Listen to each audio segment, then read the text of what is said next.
All right, it's the NFL aficionado fiend here, ready to talk about this week's Bills Mafia's Challenge. We have the New Orleans Saints coming to town to play the Buffalo Bills. And here's our preview video and what we think about the game and how we think the game's going to progress. So, looking at these two teams, I couldn't see a more lopsided matchup this weekend than comparing these guys. So basically, we all know the Bills are 3-0. They beat Baltimore in that wild comeback win. They trounced the Jets, and then they beat up on the Dolphins. We're not going to say they blew them out. It's definitely a closer game than the score showed, but definitely got it done there. The Saints, on the other hand, have been absolutely atrocious. They came close to winning their Week 1 victory. They got blown out in Week 2, and then they got blown out again last week against Seattle. So they're 0-3 right now, and they're struggling to get any kind of good quarterback play going on out there. I think they're in contention for the number 1 draft pick next year in 2026. Spencer Rattler, he's doing his darndest, but I just don't know if he's a starting NFL quarterback. And that team's old. They made a lot of unwise cap decisions. We all know about Mickey Loomis and their cap situation out there. So it's really tough out there right now if you're a Saints fan. So Buffalo is rolling right now. They seem to have the right attitude. They seem to have the right mojo, as it says. I don't know if any of you guys caught Josh Allen having that interview the other day. And he pretty much said, we're not here for stats, we're here for wins. I don't care what it takes. Me throwing the ball 5 times, 20 times, 30 times, don't care. Score 1 touchdown, 5 touchdowns. As long as the Bills get the W, it seemed that whole MVP season he had last year has really unlocked his confidence and kind of calmed him a little bit to where the game is now moving slow for him. And he's just making all the right plays and letting the game come to him, versus trying to force it hero ball, sugar rush Josh. You know, Nick Wright's famous saying, sugar high Josh. He seems to have lost that now, and he just takes what the defense gives him, runs the ball when necessary, checks into runs when necessary, and just kind of lets the game come to him versus trying to force things. So he's having an excellent season. Hasn't turned the ball over yet this year.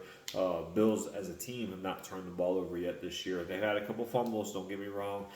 Josh has gotten away with a couple of throws, but still 3 games into the season having no turnovers. Excellent results there. So, all right. Looking at the two teams, basically looking at the Bills offense, they average 420 yards per game, 257 coming through the air, and then 163 yards on the ground. They're averaging 34 points a game. And then the Saints, they're averaging 302 per game, 199 coming through the air, and then 102 coming on the ground. They're averaging 15.7 points per game, so almost 16 points a game. So the Bills are literally doubling them up in points and going almost a full 120 yards more in offense.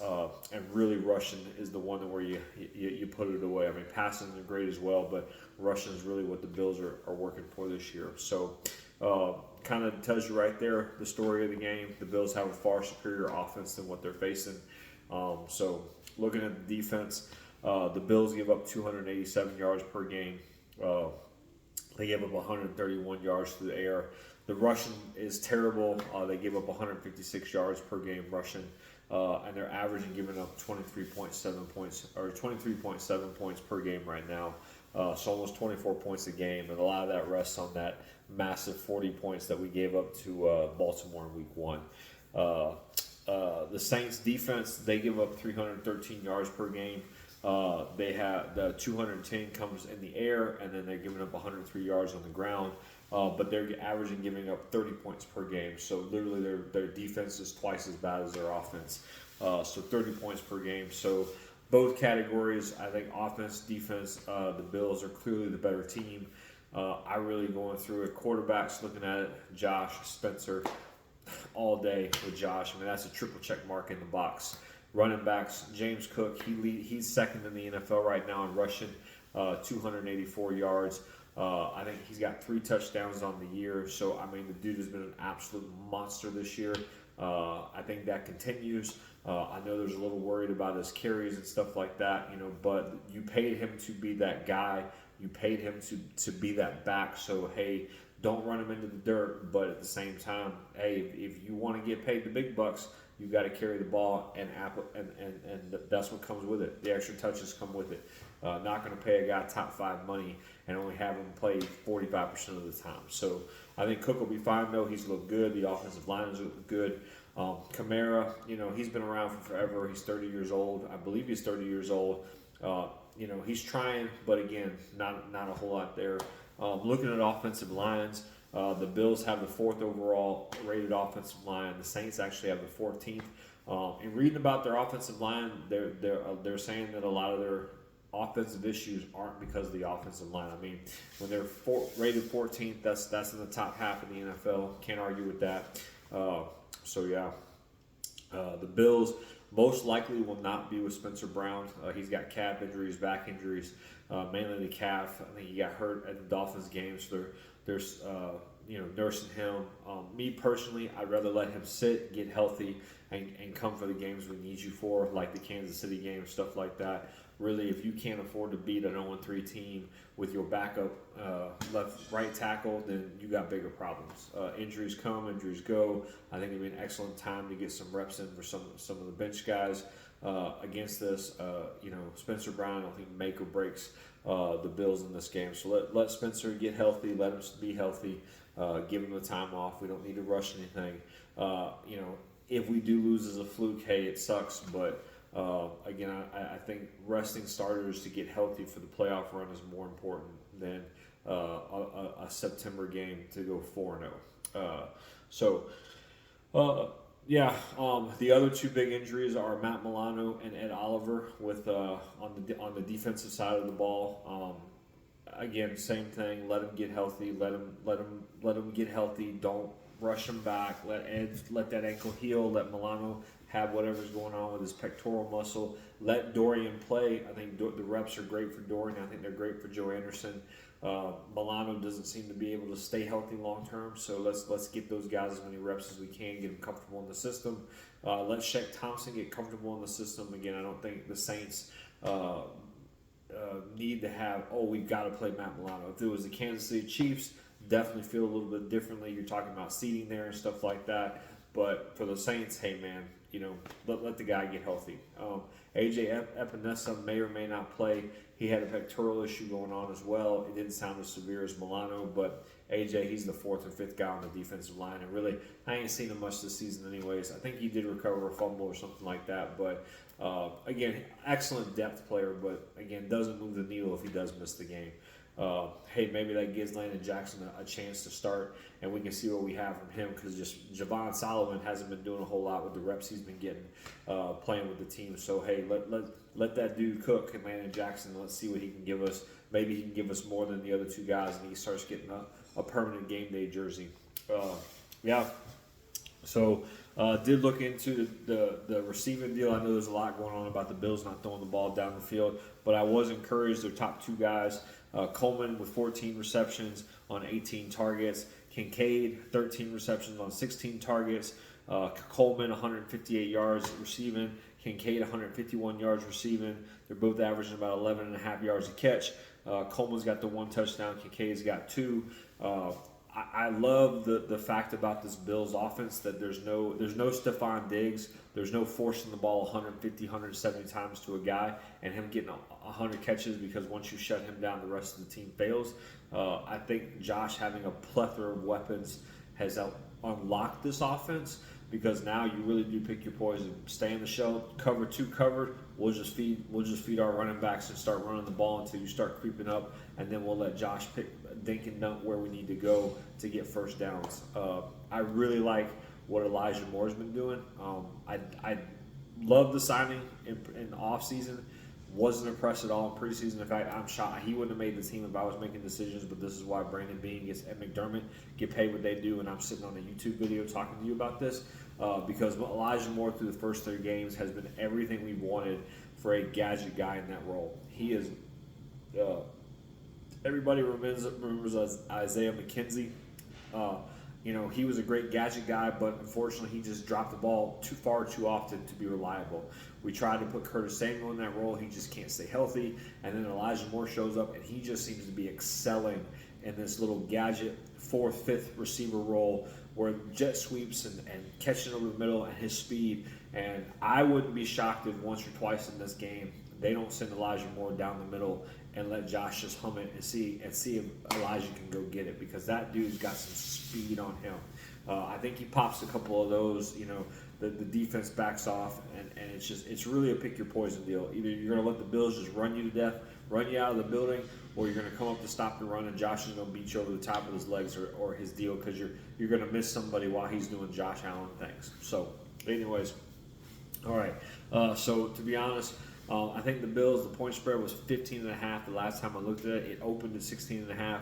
I'm always nervous when you get these large point spreads because basically, hey, the Saints could be walking in here and saying, hey, this is our Super Bowl, and we're going to go punch Buffalo in the mouth, and then Buffalo could be just, oh, it's the Saints, and start looking ahead to, this is the perfect trap game for them. But they're coming off a 10-day bye, a 10-day mini bye because they played on Thursday night against Miami. So I think McDermott, Babbage, and Brady will have these guys locked in zero. And again, to me, the vibe feels different about this team this year than any of this run that McDermott and Allen have had together, because I think last year's loss to them really locked Josh in to, okay, if I don't turn the ball over, we have a 95% chance of winning every game we play because I'm that good. And the defense steps up. Again, I'm not going to say they're a world beater defense, but they kind of remind me of, and mark my words, the year that Peyton Manning won the Super Bowl. That defense was terrible for most of the year. Bob Sanders comes back, and suddenly for that 4-game playoff stretch, they're a top 10 defense. They're a top 5 defense. I mean, they were unbelievable for that playoff run, which is really all you need the Bills to do. We don't need to have a top 20. We don't need to have a top 3 defense all season.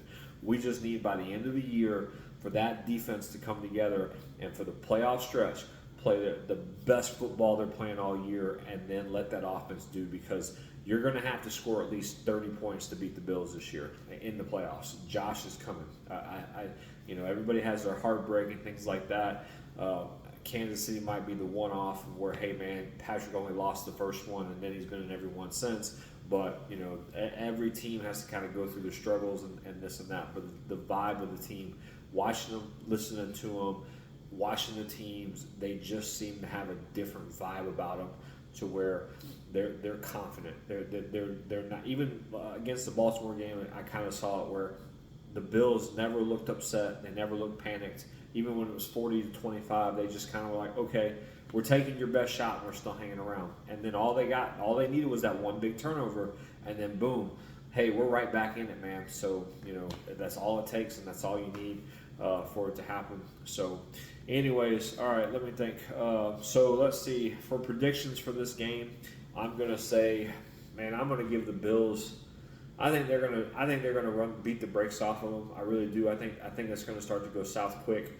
I think that defense is going to get after them. If you can't run the ball, the Bills are a passing defense, and if they don't respect your run, and those guys can get after your quarterback and sit back and play pass defense, that plays into the Bills' hands. And I think the offense starts hot. I think they just come out. They put a quick 14 points on the board, kind of force Spencer to start humming that ball. I'd love to have a game where Spencer Rattler throws the ball like 60 times that game because they're just playing that bad. So I'm going to say the Bills 42, and I'm going to give the Saints, I'll give them 17, because I think we'll have them so blown out by the end of the third quarter that basically the backups will start playing, and then you'll see some garbage time TDs to make the Saints feel good. Babbage, it'll make Babbage mad, and fantasy people won't enjoy it. But basically, I think by the third quarter, the game's over. Josh is sitting on the sideline, and you got the backups in there, Dorian Strong. I'd love to see Jordan Hancock play this game. Still waiting for him to get a game day jersey. I think that dude is him, and Jackson Hawes are the 2 5th-round picks this year. I think those are the steals right now. They're looking like the steals of this draft right now. Jackson Hawes, man, excellent blocking tight end, making catches. And then basically Jordan Hancock, he just seems to have a nose for the football. So not sure. I know he's been injured and things like that, but the second he's healthy, I'd love to see him get a game day jersey and come on and start playing, because I think that'll really unlock the McDermott defense when he has that other guy on the field, and really solidifies those three safeties he likes to play. The Bills did a real good job of it the year we had the year that we had, it was, I think, Rapp's first year in Buffalo. Poyer and Hyde were back there, and then Rapp would come in as a third safety, kind of like a linebacker, and it really did some things for McDermott's defense. So, all right, so Bills 42, Saints 17. Really, I don't see a way, unless just the Bills come out flat and just turn the ball over like 5 times. I don't really see a way Saints get the victory. It is any given Sunday, so we'll see how it goes. I'm going to say this is a game for Josh Allen. I think he pops off and he goes for about 350 and four TDs.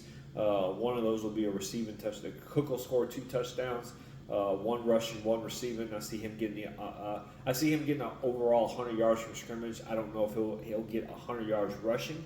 The Saints may say, hey, we're gonna load up to stop Cook and prove that the Bills can pass the ball. Simply because we haven't shown. I mean, other than the last 5 minutes of the Ravens game, we haven't shown the propensity to throw the ball. So let's see. All right, so 42-17. Josh Allen goes for 304 touchdowns. Cook gets 1 rushing, 1 receiving. We'll say Kincaid gets another one. We'll say Coleman gets a touchdown. Elijah Moore gets a touchdown in this game. Hell, and Shakir, let's give it all to him. So Cook, Kincaid, Coleman, and Elijah Moore. Those are your 3 touchdowns. Cook, Coleman, Elijah Moore, and Kincaid. So there's your 4 touchdowns right there. And then and then the defense. I'm going to say the defense. We're going to force 2 turnovers this game, and I'm going to say the defensive line starts to go off. I'm going to say Deion Walker gets his first sack. I'm going to say Rousseau gets 2 sacks this game. Yeah, and then I'm going to say if Landon Jackson gets a game day jersey, I say Landon Jackson picks up his first sack of the season. So 4 sacks for the Bills defensive line. I take that all day. So, all right, Bills Mafia, let me know what you think of the video. Let me know what you think our chances are of the game. It's Saturday night, so I gave you as much information as I could current to the deal. And as always, Bills Mafia, hopefully we get a happy victory Monday, and we'll do a recap video on Tuesday. So you guys have a blessed one, and be good, do good, go Bills.